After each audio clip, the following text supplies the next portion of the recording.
Hi guys, welcome back to Young, and this is of course the world's billionaire list, the richest in 2020. Okay, so I'm going to go through this Forbes link. I'll post the link in the description below, and this serves as to explain to you that there are a lot of industries in the world to make money, and one of the most famous industries is property. So let's go directly to those famous ones. Maybe some of you recognize.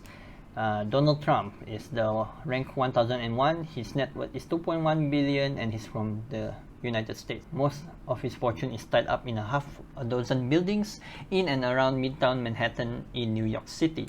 Okay, that's real estate. So for those of you who are Malaysians, let's search Jeffrey Chia. Jeffrey Chia is the executive chairman of the Malaysian conglomerate Sunway, right? And over 4 decades, he transformed his obscure tin mining company into a very huge conglomerate.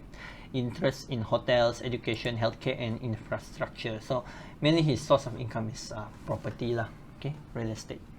So now we know that there's a lot of people making a lot of money from this real estate industry, buying property. So let's go to the second link, how billionaires get rich.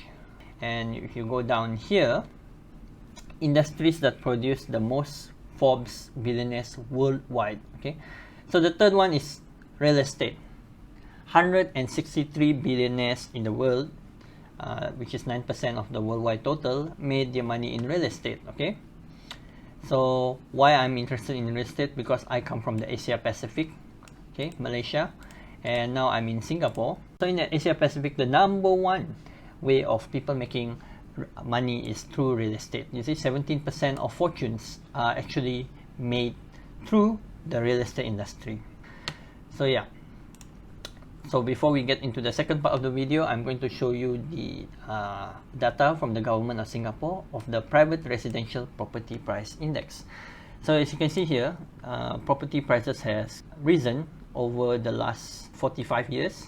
Okay guys, this is the second part of the video. How do property investors make money? So you can see this chart right here. On the horizontal axis it's time, and on the vertical axis is money. Okay, so I shown just now, like based on the Singapore property price index, there is capital appreciation to be made when you buy a property, right?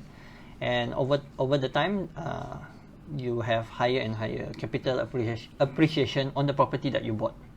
Now the second part of it is of course positive cash flow. So once your property has appreciated over time, there comes a point whereby you can command extra cash from the rental, right? After you pay off your mortgage, your property taxes, and also your sinking fund or management fee, you have extra cash lying around because of the rent, right? The rent is higher than your mortgage and all your other expenses. So that's positive cash flow. Now the third part of this is called principal paid. So most of novice investors or new investors, they don't know about this third part. So this third part is called principal paid. I'll explain later what's principal paid means. Okay, actually this is the huge portion of money to be made within property. So you can see these green lines here. It means that the whole part of this is your profits as an investor. Okay, that's how the property investors make money over time from real estate. These three components. So you can see the time going down, the timeline going down, and yeah, this is the actual chart. Okay, so you earn from capital appreciation, positive cash flow, and principal paid. Okay guys, this is the second slide. So there are three different parties in this. One is the bank, the second is the owner, and finally the tenants. Okay, we start with the bank and the owner first. The owner borrows money from the bank. Okay, this owner is a property investor, so then he buys a property, right? Then with that property, he rents it out to the tenants. The tenants are happy to rent into the property and they pay rent to the owner. And from the owner, he gets the rent then he pays the mortgage to the bank. A mortgage consists of two components. Okay, one is the interest. The interest is the payment to the bank. It's a payment for borrowing or lending the money to the owner, right? So it's okay, you pay the interest to the bank. And the second component is the principal. So the principal is where the owner profits, where the property investor profits. Okay, the tenants pay rent to the owner, and then the owner pays the mortgage. So technically, the tenants is the one that paying the mortgage technically, and that's how within the mortgage, the principal portion is where the owner profits, and this owner will enjoy a high return on investment because most of the money used to purchase the property is borrowed from the bank. So as investors, we always try to use OPM, other people money. Okay, in this case, it's the money from the bank. So that's how the owner earns a lot from buying properties. That's how property investor make money.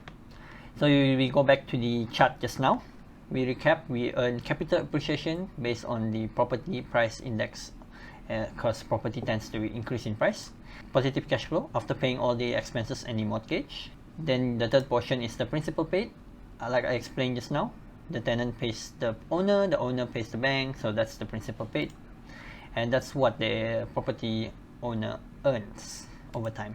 Okay, so that's why property investing is a very lucrative trade, and there's a lot of money to be made in property investing.